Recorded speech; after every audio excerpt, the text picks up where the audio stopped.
الحمدللہ وحدہ والصلاة والسلام علی من لا نبی بعدہ۔ السلام علیکم ورحمۃ اللہ۔ ابھی تک اس سیریز میں ہم نے جو کچھ بیان کیا ہے اس کا خلاصہ یہ ہے کہ ہر بنی ہوئی چیز کا لازماً کوئی نہ کوئی بنانے والا ہوتا ہے، ہر ڈیزائن کے پیچھے یقیناً کوئی نہ کوئی ڈیزائنر ہوتا ہے، اور ہر انفارمیشن کے پیچھے یقیناً کوئی نہ کوئی انٹیلیجنٹ مائنڈ ضرور ہوتا ہے۔ مذہب کی اصطلاح میں اس ذات کو خدا کہتے ہیں، اور اگر آپ مذاہب میں اسلام کی بات کریں تو اسلام اس ذات کو اللہ کہتا ہے۔ اللہ تبارک و تعالیٰ کی ذات وہ ذات ہے کہ جس نے اپنے علم اور اپنی قدرت سے اس کائنات کو وجود بخشا ہے۔ اللہ تبارک و تعالیٰ نے اس کائنات کے نظام کو اگرچہ کہ اسباب کے ساتھ منسلک کر دیا ہے، لیکن حقیقتاً پس پردہ وہی اس کائنات کے نظام کو چلا رہا ہے، اور یہی مذہب اسلام کا مقدمہ ہے۔ اگر یہ بات آپ کو سمجھ میں آ گئی ہے تو اب ہم ایمان بالغیب سے متعلق کچھ گفتگو کرتے ہیں اور دیکھتے ہیں کہ ایمان بالغیب یعنی کہ اللہ پر، اس خدا پر بن دیکھے ایمان لانا یہ کیسے سائنسی دریافتوں سے مختلف نہیں ہے۔ دیکھیے، تقریباً 2012 میں، ماضی قریب میں، آپ اسے حال ہی میں کہہ سکتے ہیں، ایک سب ایٹامک پارٹیکل دریافت ہوا جسے ہگز بوزون کہا جاتا ہے۔ یہ ہگز بوزون کو building block of the universe بھی کہا جاتا ہے۔ ہگز بوزون کے بارے میں یہ کہا جاتا ہے کہ یہ کائنات میں ہر جگہ پھیلا ہوا ہے، بالکل ایسے ہی کہ جیسے کہ سمندر کے اندر ہر جگہ لہریں پھیلی ہوئی ہوتی ہیں، ایسے ہی ہگز بوزون پوری کائنات کے اندر پھیلا ہوا ہے، اور اس کی بنا پر ایک فیلڈ بنتی ہے جسے ہم ہگز فیلڈ کہتے ہیں۔ جب بھی کوئی چیز اس ہگز فیلڈ کے تھرو گزرتی ہے، اس سے پاس ہوتی ہے، تو ایسی صورت میں وہ اپنا ماس پاتی ہے۔ یہ وہ انفارمیشن ہے جو کہ ہمیں سائنسدانوں نے 2012 میں اس سب ایٹامک پارٹیکل کے متعلق دی ہے۔ یہاں پر اس بات کو بھی سمجھ لیجئے کہ ہگز بوزون کے بارے میں اور ہگز فیلڈ کے بارے میں نے جو بھی انفارمیشن اور معلومات آپ تک پہنچائی ہے، یہ بہت آسان انداز میں آپ کو پہنچائی ہے۔ حقیقتاً ہگز بوزون کو یا ہگز فیلڈ کو سمجھنا یہ کوئی آسان کام نہیں ہے، بلکہ اس کے پیچھے بہت سارے میتھمیٹیکل ماڈلز ہیں، بہت ساری ایکویشنز ہیں، بہت سارے آبزرویشنز ہیں جو کہ سائنسدانوں نے کی ہیں۔ سائنسدانوں نے پروٹونز کو لاتعداد مرتبہ آپس میں ایک دوسرے سے ٹکرایا ہے، اور اس کی بنا پر انہیں جو انفارمیشن ریسیو ہوئی، جو آبزرویشنز ریسیو ہوئیں، اس کی موجودگی میں انہوں نے اس بات کا فیصلہ کیا کہ یقیناً ایک ایسا سب ایٹامک پارٹیکل موجود ہے کہ جس کا نام انہوں نے ہگز بوزون رکھا۔ اب ذرا ایک مختلف زاویے سے اس بات کو سمجھنے کی کوشش کیجیے۔ کیا آپ جانتے ہیں کہ 2022 کے لگ بھگ میں کل سائنسدانوں کی تعداد دنیا میں کتنی ہے؟ یہ تقریباً 8.8 ملین ہے۔ آپ اسے اپروکسیمیٹلی 90 لاکھ سمجھ لیجئے، لیکن ذہن میں رہے کہ 90 لاکھ سارے کے سارے فزسٹ نہیں ہیں، بلکہ اس کے اندر بہت سارے ایسے بھی سائنسدان موجود ہیں کہ جن کا تعلق کیمسٹری سے ہے، بہت سارے ایسے بھی ہیں کہ جن کا تعلق بائیولوجی سے ہے، اور سائنس کی مختلف دوسری فیلڈ سے ہے۔ تو اب ہم یہ دیکھتے ہیں کہ کل فزسٹ کتنے ہیں۔ تقریباً 3 ملین فزسٹ ہیں، جنہیں آپ 30 لاکھ فزسٹ کہہ سکتے ہیں۔ اب غور کیجئے گا، یہ 30 لاکھ فزسٹ ایسے ہیں جو کہ ہگز بوزون کو پارٹیکل فزکس کی روشنی کے اندر سمجھ سکتے ہیں۔ یہ ایسے افراد ہیں جو کہ ہگز بوزون کو آپ یوں کہہ لیجئے کہ کیلکولیشنز کے ساتھ، میتھمیٹیکل ماڈلز کے ساتھ اچھے انداز میں سمجھ سکتے ہیں۔ لیکن ہم یہ سمجھ لیتے ہیں کہ پورے 90 لاکھ سائنسدان ہگز بوزون کو بہترین انداز میں اس کی کیلکولیشنز کے ساتھ، اس کے میتھمیٹیکل ماڈل کے ساتھ، پارٹیکل فزکس کو اچھے انداز میں سمجھ سکتے ہیں۔ تو اگر اب آپ دنیا میں رہنے والے افراد کی تعداد نکالیں، دنیا کی پاپولیشن دیکھیں، تو وہ 7.9 بلین ہے، 7.9 ارب۔ اب اگر آپ پرسنٹیج نکالیں کہ کتنے افراد ایسے ہیں جو کہ ہگز بوزون کو اچھے انداز میں، ہگز فیلڈ کو مکمل طور پہ سمجھ سکتے ہیں اور اس تھیوری کو بہتر انداز میں سمجھا بھی سکتے ہیں، تو وہ اس دنیا کی آبادی کا صرف 0.1% ہے، 0.1%۔ بقیہ جتنی آبادی ہے 99% سے زیادہ آبادی وہ ہگز بوزون کو سمجھتی نہیں ہے، وہ ہگز بوزون کو اس نے دیکھا نہیں ہے، وہ ہگز فیلڈ کے بارے میں انفارمیشن زیادہ نہیں رکھتی، وہ اس کی میتھمیٹیکل کیلکولیشنز کو کر نہیں سکتی، سمجھ نہیں سکتی، لیکن اس کے باوجود وہ اس بات پہ یقین رکھتی ہے کہ چونکہ سائنسدان ہمیں بتا رہے ہیں، یہ اس فیلڈ کے ماہر ہیں، تو یقیناً یہ جو بات کہہ رہے ہیں یہ درست ہوگی۔ اس بات کو ایک لمحے کے لیے ہم یہیں پہ روکتے ہیں اور اس کے بعد ایک دوسرے زاویے سے اس بات کو سمجھنے کی کوشش کرتے ہیں۔ چند افراد اس دنیا میں ایسے اٹھے کہ جنہوں نے خدا سے تعلق کے تجربے کا دعویٰ کیا، اور اس بنیاد کے اوپر انہوں نے انسانیت کو یہ بات بتائی کہ تمہیں ایک ذات نے پیدا کیا ہے، ایک ایسی ذات نے جو کہ علم اور قدرت اور طاقت اور اختیار والی ہے، اس نے تمہیں وجود بخشا ہے اور ایک روز تمہیں اس کے حضور حاضر ہونا ہے۔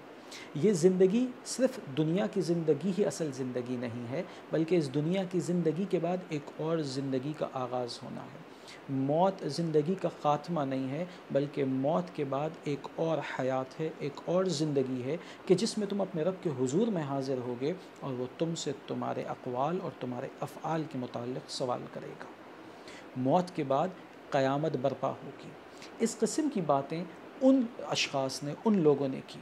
اور یہ کرنے کے بعد انہوں نے کسی قسم کے اجر کا سوال بھی نہیں کیا، انہوں نے کسی قسم کا ریوارڈ بھی نہیں مانگا، بلکہ انہوں نے یہ بات کہی کہ میرا اجر جیسے کہ تمہارا اجر تمہارے رب کے پاس ہے، ایسے ہی میرا اجر میرے رب کے پاس ہے۔ اب آپ ذرا تصور کیجئے، وہاں پہ سائنسدان جو کہ ہگز بوزون کو دریافت کرتے ہیں، انہوں نے تجربہ کیا، ایک مشاہدہ ان کا تھا، کچھ آبزرویشنز ان کی تھی۔ یہاں پر انبیاء ہیں، ان کی کچھ آبزرویشنز ہیں، ان کا تجربہ ہے۔ وہاں پہ وہ لوگ انسانیت کو ایک بات بتاتے ہیں ہگز بوزون کے بارے میں، اور انسانیت اسے بغیر دیکھے ہوئے، بغیر سمجھے ہوئے مان لیتی ہے۔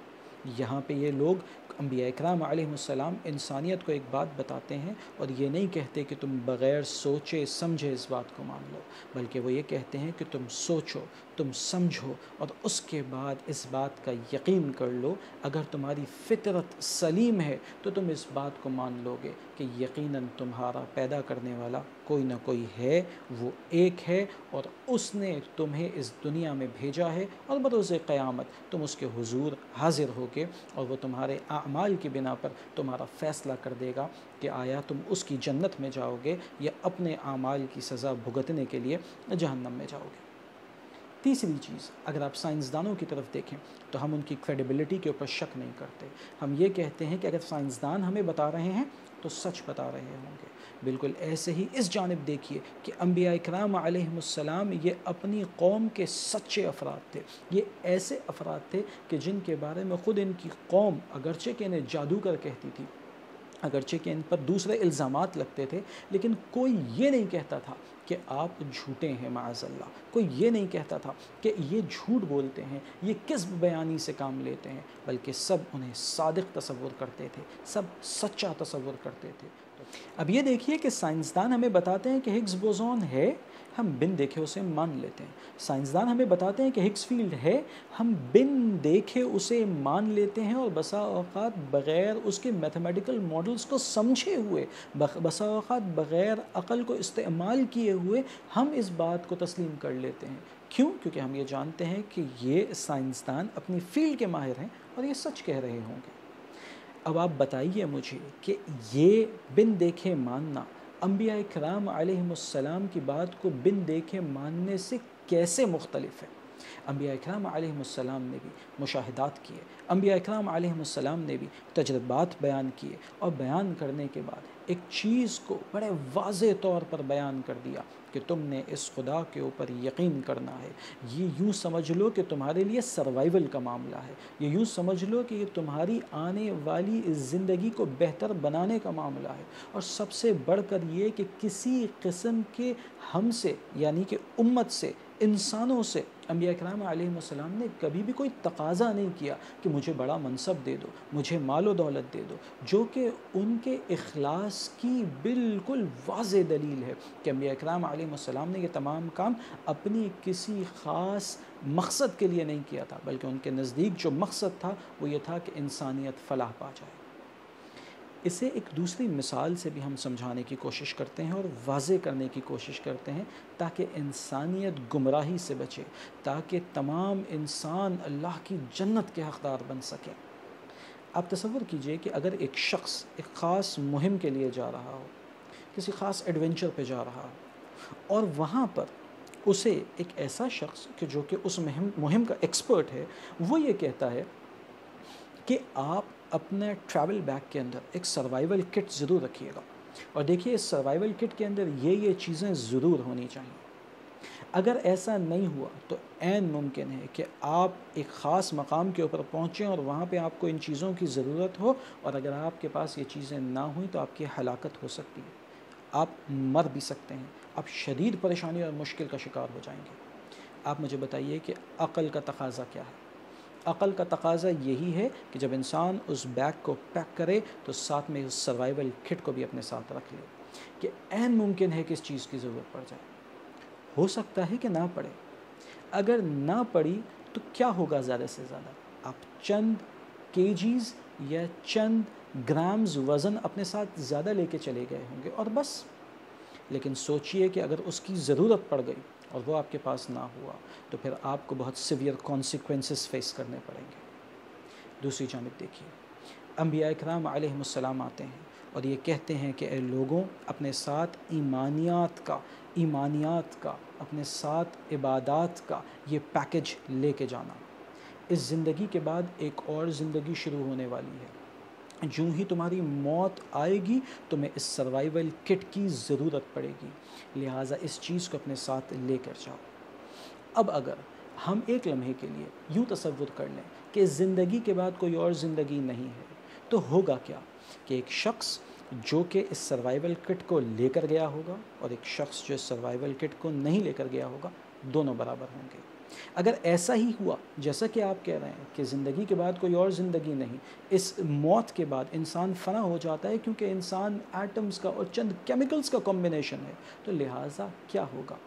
کوئی ریگریٹ نہیں ہوگا۔ لیکن سوچئے ذرا کہ جو ہی اس زندگی کے بعد ایک نئی زندگی شروع ہوتی ہے تو اس صورت میں آپ کے پاس سروائیول کٹ نہ نکلی تو پھر آپ کو سیویئر کانسیکوینسز فیس کرنے پڑیں گے۔ انبیاء اکرام علیہم السلام اسی چیز کے بارے میں ہماری رہنمائی کرتے ہیں، لہٰذا عقل کا تقاضا یہی ہے کہ اس سروائیول کٹ کو اپنے ساتھ لے کے جایا جائے۔ السلام علیکم ورحمۃ اللہ وبرکاتہ۔